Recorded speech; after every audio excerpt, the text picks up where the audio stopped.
कहीं पर भी ना पोस्टर हैं, ना बैनर हैं, ना हल्ला गुल्ला है। जो कुछ दिखा वो सिर्फ रोड शोज़ में दिखा। कोई बड़े नेता थे। कई बार तो ऐसा होता है कि इस तरह की स्थितियाँ तब बनती है जब दोनों पार्टी कॉन्फिडेंस में हो, या तो जीतने वाली या हारने वाली। तो मुझे लगता है दोनों ही स्थितियाँ एक साथ दिखी।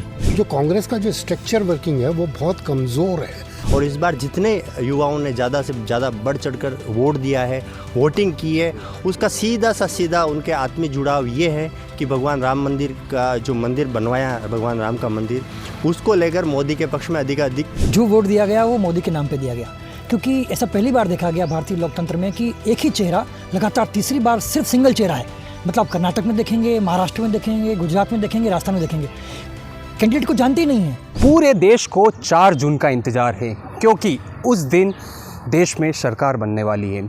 लोकसभा चुनाव संपन्न हो चुके हैं।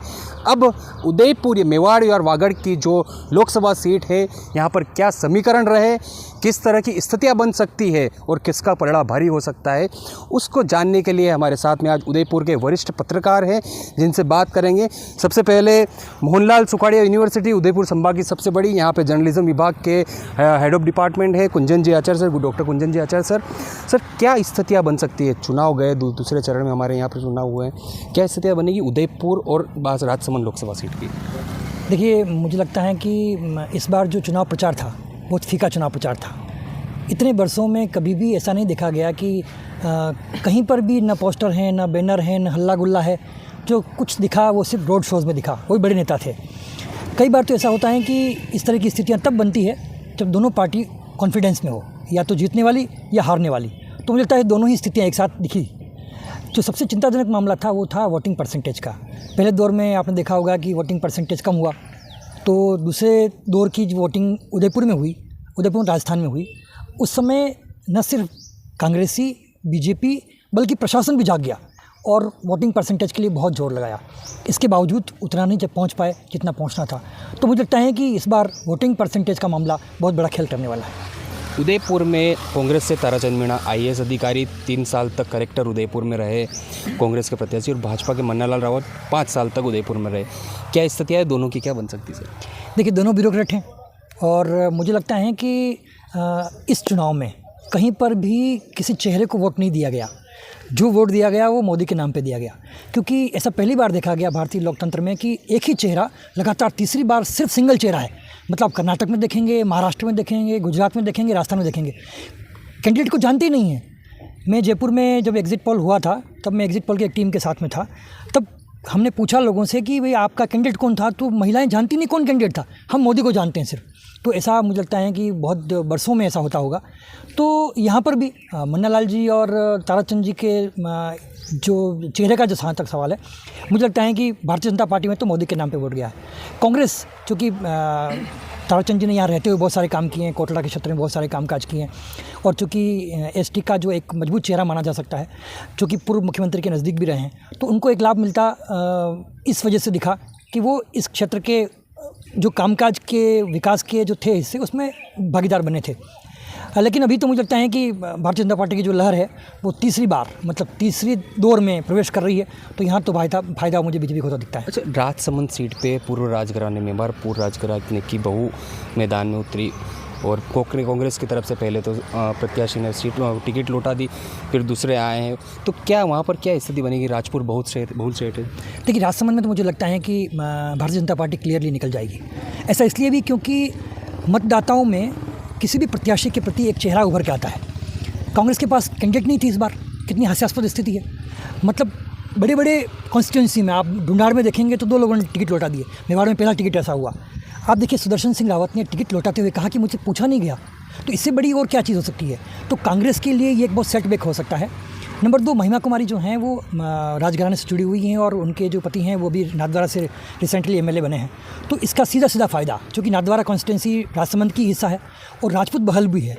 इसके अलावा राजसमंद सीट इतनी बड़ी है, मतलब एक हिस्सा पाली को लग रहा है, एक हिस्सा इधर अजमेर को लग रहा है, बहुत बड़ी कॉन्स्टिट्यूंसी, और राजपूत बहल भी हैं इसमें।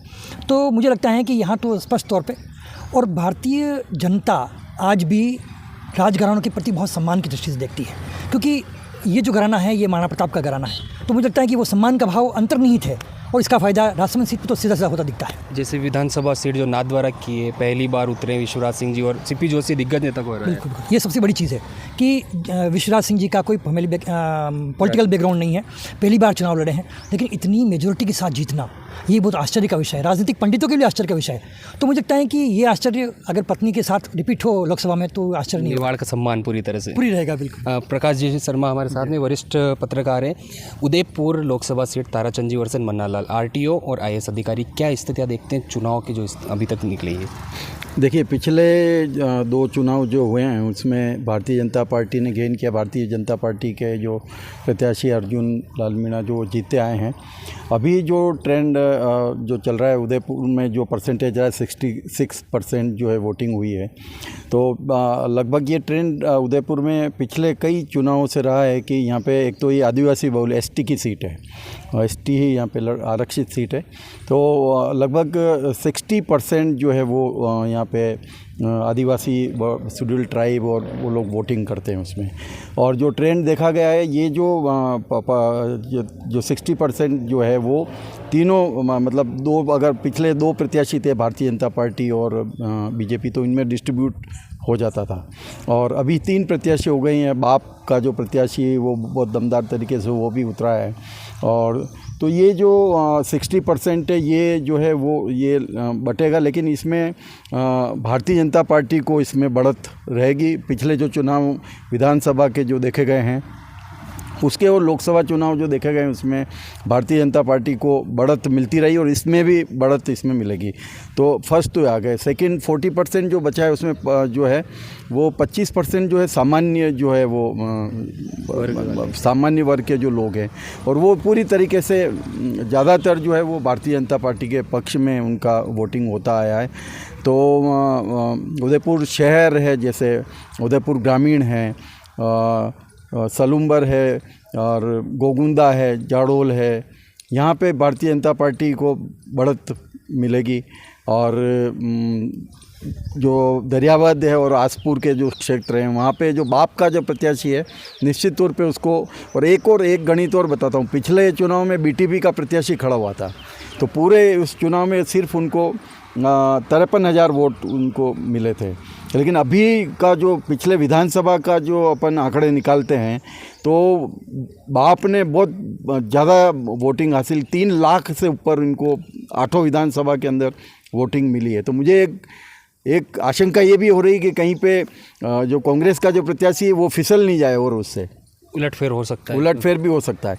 बीजेपी ज़रूर गेन कर, बीजेपी का मुझे लगता है कि 60,000 के आसपास तो उदयपुर शहर विधानसभा है वहाँ से गेन करेगी, करीब 30-40 हज़ार जो है उदयपुर ग्रामीण से गेन करेगी, तो 1 लाख की बढ़त तो इन 2 विधानसभा हो रही। जबकि कांग्रेस का जो प्रत्याशी वो गेन कर रहा है आपका खेरवाड़ा से, कोटड़ा से, कोटड़ा जाडोल जो है वहाँ से, और थोड़ा बहुत जो है वो गोगुंदा का अपन मान लेते हैं, तो ये 25-30 हज़ार की लीड ये इनको मिल रही, और उधर मिल रही 1 लाख में ये 2 विधानसभा में ही बीजेपी प्रत्याशी आगे हो जाए। ऐसा जो एनालिसिस मैंने किया है, सारे आंकड़े जो पिछले चुनाव के और अभी के चुनाव के जो देखे हैं, तो निश्चित तौर पे भारतीय जनता पार्टी यहाँ पे गेन कर रही है।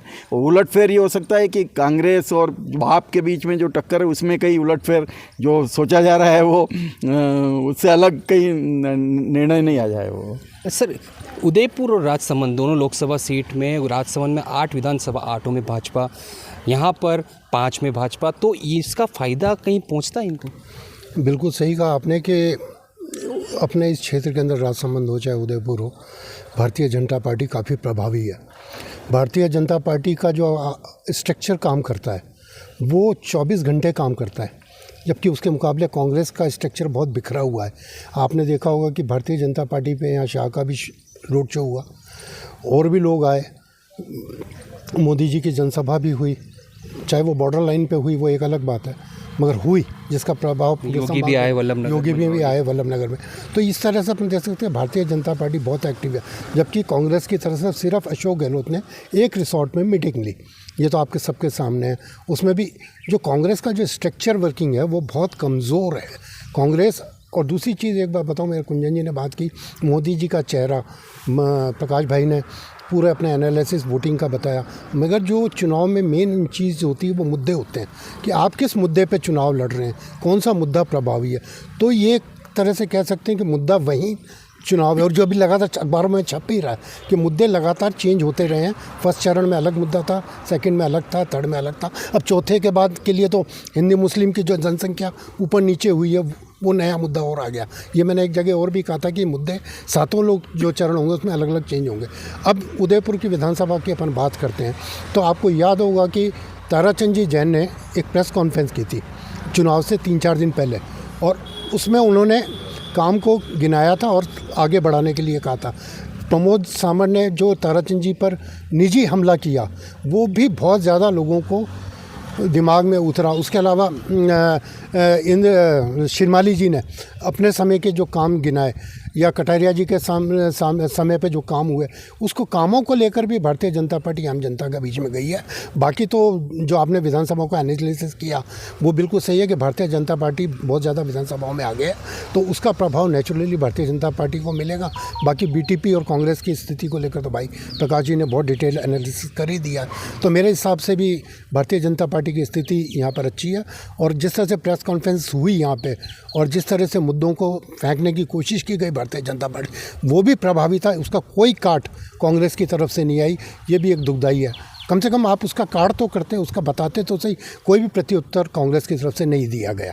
और जहाँ तक राजसमंद की बात है, वहाँ पे दामोदर गुजर को लाके पार्टी ने बिल्कुल एक नया चेहरा दिया जिसका कोई प्रभाव नहीं है। 496 किलोमीटर लंबी राजसमंद की सीमा है, 496 किलोमीटर, और उसमें राजपूत और गुजर प्रभावी हैं, मगर क्योंकि वो दामोदर गुजर बाहर के हैं इसलिए वो बहुत ज़्यादा इफेक्टिव नहीं हुए हैं। बिल्कुल, ये हमारे साथ में थे डॉक्टर मनीष अरोड़ा जी। अब हमारे साथ में युवाओं के वरिष्ठ सुनील जी सब बात करेंगे। क्या स्थितियाँ देखते हो सुनील जी? आप काफ़ी कवर कर चुके हैं, राजनीतिक मुद्दों को भी देख चुके हैं, उदयपुर और राजसमंद लोकसभा सीट। देखो, जो मेरे वरिष्ठ जो साथी हैं उन्होंने जो मोटे मोटे तौर पर जो एनालिसिस किया, मैं आपको एक नई चीज़ युवाओं को लेकर इस बार जो चुनाव में देखने को मिली, मैं उस पर नज़र करूं, क्योंकि बाकी उसी चीज़ों को रिपीटेशन करना मेरे लिए सही नहीं होगा।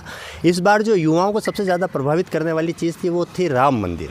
राम मंदिर का मुद्दा ऐसा मुद्दा था जिस पर युवाओं की बहुत ही ज़्यादा सहभागिता, और वो प्लस पॉइंट रहा। और दूसरा प्लस पॉइंट बीजेपी को ये होगा युवाओं की तरफ से कि जैसे कांग्रेस छोड़कर जो लोग बीजेपी में आ रहे हैं, तो कहीं न कहीं कांग्रेस का भी एक मनोबल टूट रहा है, और जो लोग पहले से बीजेपी के साथ में जुड़े हुए हैं उनका मनोबल प्रबल होता हुआ नज़र आ रहा है। और इस बार जितने युवाओं ने ज़्यादा से ज़्यादा बढ़ चढ़कर वोट दिया है, वोटिंग की है, उसका सीधा उनके आत्मी जुड़ाव ये है कि भगवान राम मंदिर का जो मंदिर बनवाया, भगवान राम का मंदिर, उसको लेकर मोदी के पक्ष में अधिकाधिक वोट डालने हैं। तो मैंने जहाँ भी मैं गया देखा, हम लोगों से, आम लोगों की तरफ बीच में रहते हैं, तो वो यही कहते हैं कि देखो राम मंदिर बनवाया है तो आपको मोदी को वोट देना चाहिए।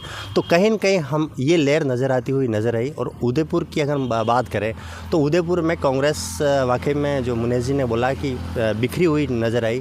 कांग्रेस एक कैडर बेस्ड पार्टी है, उनकी हर तरह से प्लानिंग हमें नज़र आती हुई नज़र आई। और उसके अलावा एक वीडियो अभी ताराचंद जी का बीच में वायरल हुआ था, उसका भी कहीं कहीं इफेक्ट आएगा कि धर्म सभा में वो बातचीत कर रहे थे, तो वो भी कहीं न कहीं लोगों को, जो आम वोटर हैं, उनको खला कि भाई इस तरह की जो है, जबकि बीजेपी की ऐसी कोई भी गतिविधि सामने नहीं आई। वो अपना काम करते रहे, ज़्यादा से ज़्यादा फील्ड में रहे। तो इस तरह से उदयपुर सीट पर बीजेपी को सीधा फ़ायदा होता है नजर आया। बिल्कुल। तो ये वरिष्ठ पत्रकार उदयपुर के थे हमारे साथ, जिन्होंने उदयपुर और राजसमंद लोकसभा सीट की बात की। उदयपुर से आपको बता दें प्रत्याशी कांग्रेस की तरफ से थे ताराचंद मीणा, IAS थे, सेवानिवृत्ति के बाद में, ऐच्छिक सेवानिवृत्ति के बाद में टिकट हासिल की और यहाँ से चुनाव लड़े। मन्नालाल रावत उदयपुर से RTO थे, परिवहन विभाग में एडिशनल कमिश्नर की पद से सेवानिवृत्ति ली। और राजसमंद की बात करें तो पूर्व राजघराने की बहू की भाजपा की तरफ से, उधर से गुर्जर समाज को साधने के लिए कांग्रेस ने अपना प्रत्याशी उतारा। ABP न्यूज़ से विपिन सोलंकी, उदयपुर।